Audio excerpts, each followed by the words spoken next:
It's time to take a trip to the iron graveyard and pay our respects to 5 exercises that belong there. And at the same time, bow our heads in a moment of silence to all those that got hurt doing them. Today, guys, it's time to change all of that once and for all.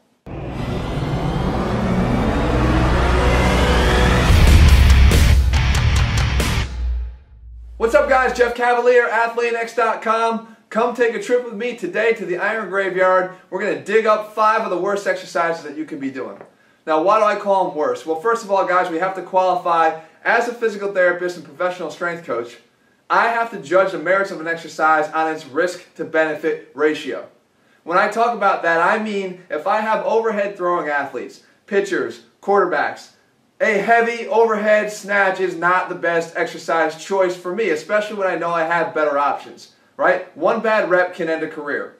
Realizing that I don't have all professional athletes watching my channel, I still have to be able to provide you reasons why I feel that these may not be the best options for you, even if you're after just aesthetic growth, even if you're after just the purposes of looking better. Okay, so what I want to do is break down the 5 of them and give you my reasons of why I don't feel they're the best options, and then let you decide. Okay, no discussion of the worst exercises starts without bringing up the flies. Now, the controversy can get started right away. Guys, you know how I feel about this exercise. We know that a lot of people make the argument that doing chest flies increases the stretch on the chest. Right? Simply not true, because we know that the origin and insertion of the chest prevents that from happening. We know that with the chest, we can actually feel where it goes. If you put your hand across your upper chest, you can feel where it inserts over here onto your upper arm.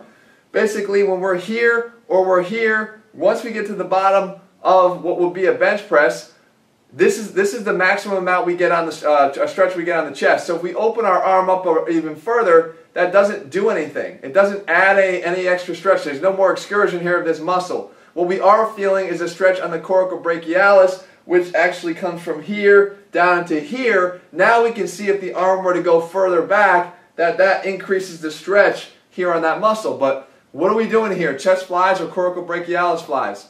We're not. And if we open up the arm and we increase the load that's out here and increase the length of the lever arm, that could potentially cause one bad rep, one bad overload, and cause us to have a torn pec. Again, if you're doing it for the adduction that we get from a chest fly, which is a great reason to do it, there are better options. As a matter of fact, why don't we get on our feet like we tried to with Athlean-X and do something more like the 3D cable crossover. All right, but that's number 1. Now let's go on to the shoulders. Number 2 are behind the neck shoulder press. We all know that there are a lot of ways that we can push a bar up overhead. I'm telling you that there's a better way, especially when we're looking at the health of our shoulders and the risk to benefit ratio. We know that any way we can get that bar up overhead is going to overload those shoulders, but the plane that we're doing it in can make all the difference. So when we talk about a behind the neck shoulder press, my issue with this, guys, is that we're pushing in an abnormal plane of motion when we look at the orientation of our shoulders in the joint. The glenohumeral joint is our shoulder joint, the ball and socket. They will angle forward at a slight degree forward like this. So basically, if the ball and socket moves inside that, the natural plane of motion is to be slightly ahead of us. Okay, slightly out in this direction, that way. If we go straight out to the side, not only are we causing the rolling of the ball in the socket to be abnormal, but we're also causing an increase in the likelihood for impingement. The reason for that is right here, what I can show you. Basically, we have our ball and socket like this, okay? If we take the ball in there and we go to move it up in the correct plane, you can see that it rolls inside that socket with plenty of room to come all the way up to the top. Okay? If we have our arm way out to the side over here, okay, it's going to be hard to show, but basically the arm's going to be going up this way. If we have it there, because the socket is rounded here, we start to hit the lateral portion of the socket right away, okay, as it goes up. That causes impingement. Secondly, when we're able to get our arms in front of us and push straight up, we're able to activate a nice balance between the upper traps and the serratus anterior. What that does is it causes the upper traps to pull this way, the serratus to pull down and around this way, so that our shoulder blade actually tips. By tipping here, we increase again the amount of space that we get in here for the scapular for the glenohumeral head. So lots of reasons why we don't really want to be pressing way back here, and it's just as good to get our elbows in front of us and press up. Next up, upright rows. Sticking with the shoulder and sticking with a concept that I've covered in depth in another video. The upright row is one of the worst exercises I feel you can do for your shoulders, especially again because we have so many better options and small tweaks can lead to big and positive changes. The problem I have with the upright row is the nature of the exercise itself puts us into an impingement position. Again, as a physical therapist, if you were to come into my clinic and I was going to test you for shoulder impingement, I would put your arms in this position. Literally, like this, and push down. Okay, push down right here. That is exactly the position of an upright row, and I don't care how wide you grab the bar. If you're going to grab the bar, the weight is pulling your hands down, and you're trying to raise your elbows up. That is an impingement provocative test. We don't want to be doing provocative tests, clinical provocative tests, on a rep-by-rep basis. All you're asking for, guys, is to develop an impingement if you already don't have one.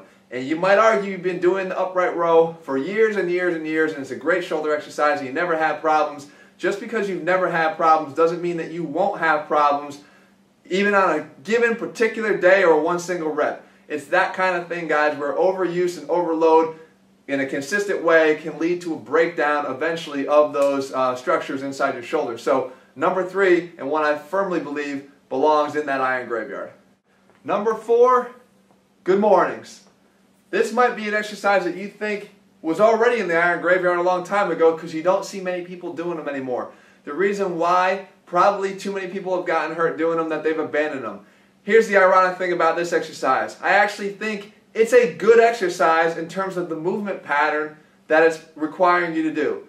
However, I find that so many people lack the thoracic extension necessary to do this exercise properly. As you can see, as I'm demonstrating here, I have a proper hip hinge which puts me in a safer position. It's not a hinge straight forward at the waist that could really compromise my low back. I'm actually allowing my hips to absorb most of that energy and do this thing properly. The problem is the thoracic extension is an absolute requirement here. And one of the areas that we are so limited on as guys who tend to work sitting at a desk or just guys who tend to do all of our work in front of us, thoracic extension becomes a problem. When you cannot have that proper thoracic extension, all of that force gets driven down above and below the area that's affected, mostly in this case down below to the lumbar spine, and you have issues. So there are, again, a lot of different ways to strengthen our paraspinals and our lumbar area without having to subject ourselves to an exercise that most of us are just not mechanically built to do. Lastly, number 5, leg extensions, or leg extinctions as I like to call them. Guys, these belong in the iron graveyard. There's so many better ways, there's so many more functional ways to strengthen our quads and legs than these guys. So many reasons why. We have a shearing force that gets placed on our knees. We have constant tension on our ACL ligament. Not a good idea. We have an imbalance of the activation between our VMO and our rectus femoris. That's a situation that leads to patellar tendon issues almost all the time. And this only contributes because it favors more rectus activation than VMO. It also has no co-contraction from the hamstrings, right? At least not as much as anything that we do closed chain with our foot on the ground. So for so many reasons, guys, these should be replaced, right? We don't want to be doing anything that causes an obvious breakdown over time, even if as I said, if it's not causing you a problem right now. Why do you want to risk it when you have better options? And that's the thing, guys. We outline in the Athlean-X training program so many ways to do things as I feel better than what these things are allowing us to do. I wouldn't just tell you to get rid of these things and then not replace them with something that was more effective and certainly more beneficial on that risk to benefit ratio, right? Low risk, high reward. That's what it is, and that's what I bring to my program as a physical therapist, and I think that's what I bring as a strength coach to you guys who watch my channel all the time. We bring another level to this. It's not just showing cool exercises to do. It's about putting that science back in strength, and I think that is the strength of our channel. So guys, if you haven't already and you want to start training smarter and harder, because I'm certainly going to work the hell out of you, you got to make sure that you head over to Athlean-X.com right now and get our 90-day training program and see what it's like to train like an athlete. Okay, even if you're not getting paid to be one, You need to be as functionally strong and transferable as you can when it comes to taking that strength and bringing it out to whatever it is you want to do with it, whether it's playing sports or just playing the game of life. So head to Athlean-X.com right now. Let me know if you found this this video helpful, and of course, let me know some of the other exercises that you've had bad experiences with and see if we can throw them in the iron graveyard as well. All right? Thanks, guys. We'll be back here again soon with another video.